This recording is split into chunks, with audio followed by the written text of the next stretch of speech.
نبوي اخلاق.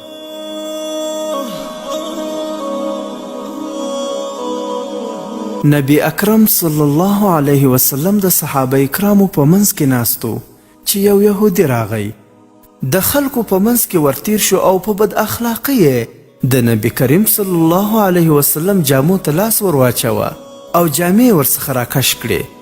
په غصه ورته وویل چې ای محمده، زما قرض راکړه. تاسو د بني هاشم ټول قوم همداسې یاست چې قرض اخلی خو په سمه یې نه ادا کوئ. نبی اکرم صلی الله علیه وسلم له دغه یهودي څخه قرض اخیستی و، خو د ادا کولو نیټه یې لا پوره شوې نه وه. کله چې حضرت عمر رضی الله عنه د یهودي بد اخلاقي ولیدل، نو په تلوار سره په غصه ولاړ شو او خپله توره یې راواخیستله. نبی علیه السلام مبارک ته یې وویل یا رسول الله، ما ته اجازه راکړه چې د دغه یهودي سر ووهم. نبی اکرم صلی الله علیه وسلم حضرت عمر فاروق ته په تبسم وفرمایل د تورې پر ځای هغه ته د حق اخیستلو طریقه وښایه او ما ته د هغه د حق ورکولو وصیت وکړه.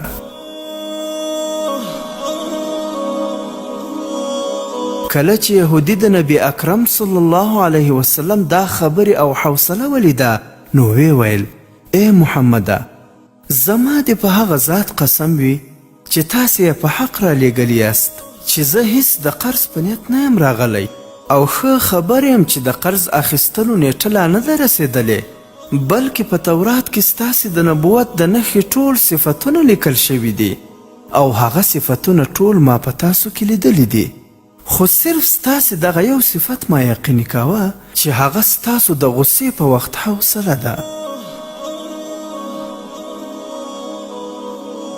سم دستی اشهد ان لا اله الا الله و اشهد ان محمد رسول الله وویل، اسلام قبول کړ. بیا یې له ډېرې خوشحالۍ څخه وویل چې هغه قرض د مسکینانو لپاره خیرات کړل شو.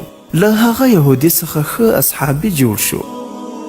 د نبی علیه السلام سره یې ډېرې غزاوې وکړې، آخر د تبوک په غزا کې په شهادت ورسید.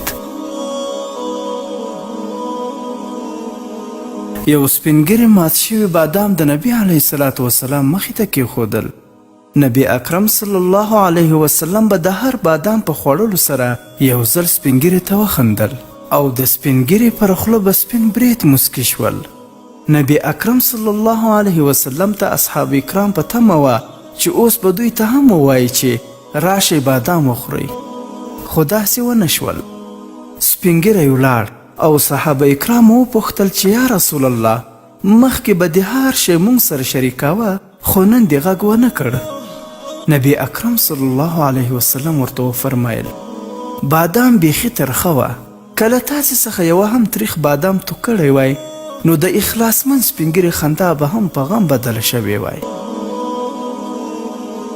ګرانو مسلمانانو، زمونږ ستر لارښود حضرت محمد مصطفی صلی الله علیه وسلم مونږ ته داسې درس او تعلیم را پرېښی دی چې د ژوند تیرولو لپاره ډیره بهترینه لاره ده او د دنیا او آخرت بریالیتوب هم په همدې کې نغښتی دی. خو متاسفانه چې مونږ د رسول الله صلی الله علیه وسلم له سیرت څخه ناخبره یو، ځکه په ستونزو او مشکلاتو کې راګیر یو. راځئ چې د نبی اکرم صلی الله علیه وسلم سیرت مطالعه کړو او په خپل ژوند کې یې عملي کړو چې له ژوند څخه خوند واخلو او د آخرت د ښکلا سبب مو هم وګرځي.